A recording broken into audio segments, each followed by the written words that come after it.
Olá pessoal, tudo bem? Aqui é o professor Tom, chegando com mais um Podgel. Hoje o episódio 32 vai falar sobre a atmosfera do nosso planeta. Vamos entender o que é essa montoeira de gases que é tão importante para a vida do nosso planeta. Vamos lá?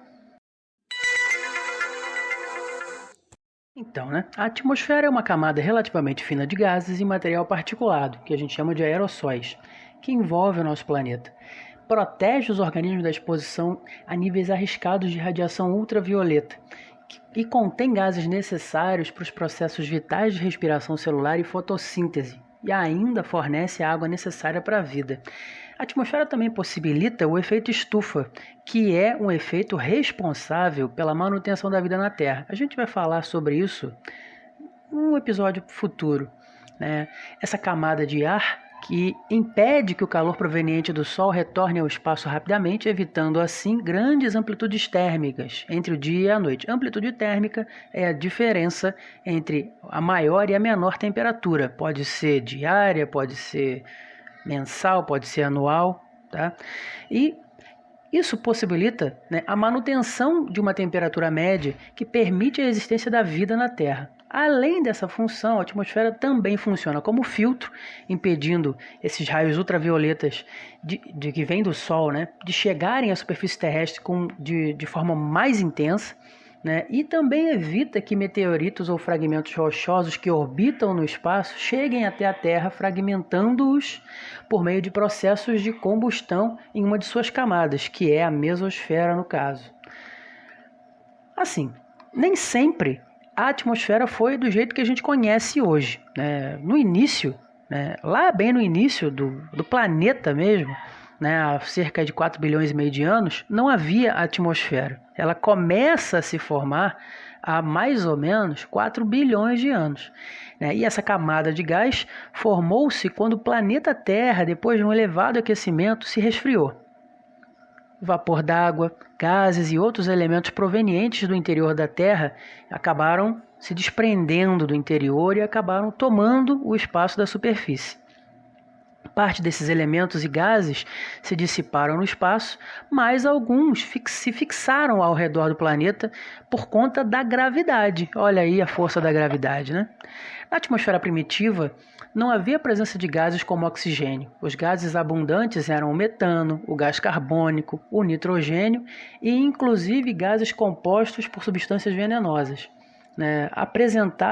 Naquele momento se apresentavam altas temperaturas e o Sol era a principal fonte de energia. Com isso, foi possível que os primeiros organismos vivos surgissem. As bactérias de metabolismo anaeróbico, olha a biologia chegando aí na geografia. Anaeróbico significa sem a presença de oxigênio. Por meio da formação dos oceanos, começam a surgir as plantas marinhas primitivas que passam a realizar o processo de fotossíntese, modificando então a composição de gases na atmosfera. As características atuais da atmosfera só foram adquiridas há mais ou menos 65 milhões de anos. A concentração de oxigênio na atmosfera levou por volta aí de 1,5 bilhão de anos para chegar aí a cerca de 21%. Mas e como é a composição da atmosfera atual? Quais são os gases que compõem? Qual é ali a parte que lhes cabe ali na composição da atmosfera? É o oxigênio, que é o gás que tem mais presença na atmosfera? Muitos vão dizer que sim, mas não é. O nitrogênio é o gás que está mais presente na atmosfera. 78% da atmosfera é composta por nitrogênio. Aí vem o nosso amigo oxigênio, que sem ele nós nem estaríamos aqui, não estaria eu aqui falando, não estariam vocês aí ouvindo. Cerca de 21%, quase 21% da atmosfera terrestre é composta por oxigênio. E aí a gente tem outros gases, uns mais famosos, outros menos famosos. Temos o argônio, dióxido de carbono, esse é famoso, o neônio, o hélio, o metano, o criptônio, o óxido nitroso, o hidrogênio, o ozônio, o xenônio, são uma infinidade de gases. Mas além de gases, a atmosfera também contém as pequenas partículas que são os aerossóis. né? E alguns aerossóis, né, que são aí gotículas de água e cristais de gelo, são visíveis em forma de nuvens. A maior concentração é encontrada na baixa atmosfera, que também é conhecida como troposfera, né? E podem se originar também de incêndios florestais, da erosão do solo pelo vento, de cristais de sal marinho dispersos pelas ondas que se quebram, emissões vulcânicas e da atividade agrícola e da atividade industrial. Eu falei que a atmosfera tem 5 camadas. Então, quais são essas 5 camadas, né? Os cientistas dividiram a atmosfera em 5 camadas de acordo com a temperatura, né? A troposfera, a estratosfera, a mesosfera, a termosfera e a exosfera, que é a camada mais externa, que já é considerada inclusive espaço sideral. Entre as camadas existem faixas de transição, né? Entre a troposfera e a estratosfera a gente tem a tropopausa, entre a estratosfera e a mesosfera a gente tem a estratopausa, tá? Então, entre essas camadas a gente vai ter faixas de transição. É importante também falar que quanto mais longe da Terra, mais fina, menos densa a atmosfera vai ficando. A primeira das camadas, e aí eu vou falando a partir da superfície do planeta, é a troposfera. Ela está começando a partir da superfície e vai variar entre 10 e 15 quilômetros de altitude. Sabemos a diferença de altitude para altura? A altura é o tamanho de alguma coisa, de algum objeto. A altitude é a distância entre o nível do mar e o topo de algo que está se medindo, tá? Então, a troposfera ela vai ter aí cerca de 10 a 15 quilômetros de altitude, não de altura, ok? Ela contém entre 75% e 80% da massa da atmosfera. A troposfera é maior no Equador do que nos polos por conta do ar mais quente. E uma coisa importante, um conceito importante, é o conceito do gradiente de temperatura. O que é o gradiente de temperatura? Ou gradiente térmico vertical? É um termo que indica a variação de temperatura em relação à altitude. Se a temperatura varia no sentido inverso da altitude, ou seja, quando a temperatura diminui, a altitude aumenta e vice-versa, a gente diz que o gradiente de temperatura, o gradiente térmico vertical, é positivo ou normal. Se for o contrário, é negativo. Então, assim, a pressão também segue esse gradiente. É na troposfera que ocorre a maioria dos fenômenos climáticos, chuva, vento, ciclones, né? Os fenômenos climáticos que a gente conhece, né? Nevoeiro, granizo, né? A troposfera ela é a camada da vida. A segunda camada, sempre partindo da superfície, né, é a estratosfera. E essa camada está situada ali entre 15 e 50 quilômetros de altura. Ela tem cerca, então, de 35 quilômetros de espessura. Diferentemente da troposfera, na estratosfera o gradiente de temperatura é inverso, ou seja, com a altitude a temperatura vai aumentando e não diminuindo, né? Isso acontece pela absorção da luz solar pelo ozônio. O que é o ozônio, né? O ozônio, né, é o modo trimolecular do oxigênio, né? E a camada de ozônio que fica ali estacionada na estratosfera, ela absorve a maior parte da radiação ultravioleta e prejudicial do Sol. A camada de ozônio, né, faz com que a estratosfera fique aquecida, né? Por isso que também se fala tanto na questão do buraco da camada de ozônio, que acaba fazendo com que a radiação ultravioleta, raios UVA e UVB, né, cheguem de maneira mais direta na superfície e provoquem uma maior incidência de câncer de pele, inclusive. É muito complicado. A terceira camada é a mesosfera. Ela representa a camada mais fria da atmosfera e seu ar é bastante rarefeito. Rarefeito é com baixa incidência de oxigênio.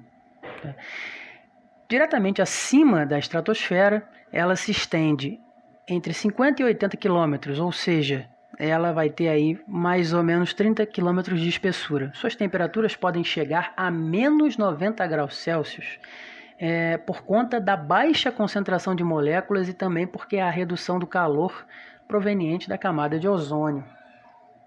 A temperatura diminui com o aumento da altitude, assim como na troposfera, ou seja, o gradiente de temperatura da mesosfera é como o da troposfera. Nessa camada, a fragmentação dos meteoritos por meio de processos de combustão, evitando que esses meteoritos, esses restos de meteoritos, cheguem até a superfície terrestre, né, deixando rastros de fogo no céu noturno.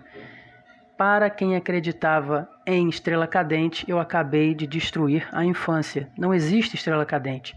São fragmentos de meteorito que atravessam a atmosfera e se desfazem ali pela mesosfera.